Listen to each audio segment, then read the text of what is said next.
Spreuke, hoofstuk 10. 'n kind wat verstandig is, maak sy pa bly.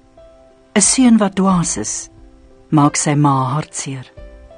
Goed wat onwettig verkry is, bring geen blywende voordeel nie. Om reg te lewe, red 'n mens van die dood. Die Here laat regverdiges nie honger ly nie. Hy vervul nie die begeerte van die goddelose nie. Mense wat lui is, word gou arm. Hulle wat fliks is, word ryk. Die verstandige mens samel sy oes in wanneer dit ryp is. Hy wat in die oestyd slaap, bring skande oor homself. Die regverdige word geseën. Die slegte bedoelings van goddeloses steek hulle weg agter woorde. Die wat reg lewe sal onthou word. Hulle wat verkeerd gelewe het, sal gou vergeet word.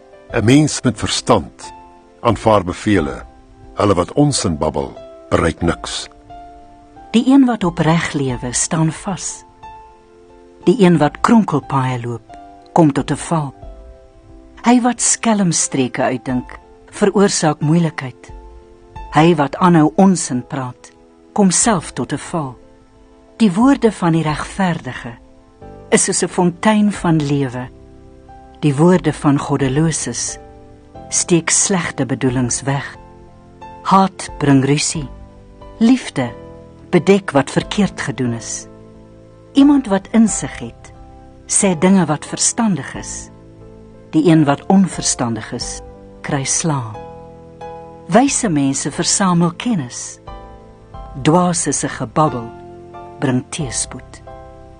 Die ryke se eiendom gee vir hom beskerming. Armoede is die arme mense ondergang. Wat die regverdige verdien, gebruik hy om van te lewe. Wat die goddelose verdien, verkwis hy op oortredings. Mense wat hulle laat reghelp, is op die pad na die lewe. Hulle wat regwysings verwerp, laat ander verdwaal. Wie sy haat agter woorde wegsteek, is 'n leienaar. Hy wat kinderstories versprei, is 'n dwaas. Meer woorde bring nie minder sonde nie.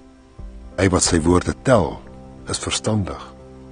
Die woorde van die regverdige is soos gekeurde silwer. Die gedagtes van die goddelose is min werd. Die regverdiges bring lewe deur hulle woorde.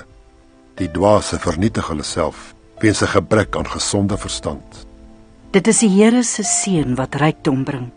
Hy gee nie hartseer daarmee saam nie. Dit is vir die dwaas lekker om skande te maak. Mense met insig geniet die wysheid. Goddelose mense kom die dinge oor waarvoor hulle bang is. Die regverdige kry waarvoor hy gehoop het.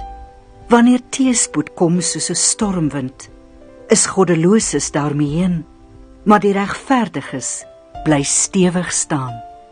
'n Lui mens is 'n aanstoot vir die wat hom werk gee. Hy is soos asyn tussen die tande, of soos rook in die oë. Hy wat ontzag het vir die Here, maak sy lewe langer. Hy wat sonder hom lewe, sy lewe word kort geknip. Die regverdiges kan vreugde verwag, maar goddeloses het geen hoop nie. Wat die Here laat gebeur, versterk die wat reg lewe, dit vernietig hulle wat kwaad doen. Die regverdige sal nooit wankel nie, die goddeloses sal nie in die land bly woon nie. Uit die mond van regverdiges kom wysheid. Die tong wat kwaad saai, sal afgesny word. Die regverdige weet wat die gepaste dinge is om te sê. Wat die goddelose sê, bring moeilikheid.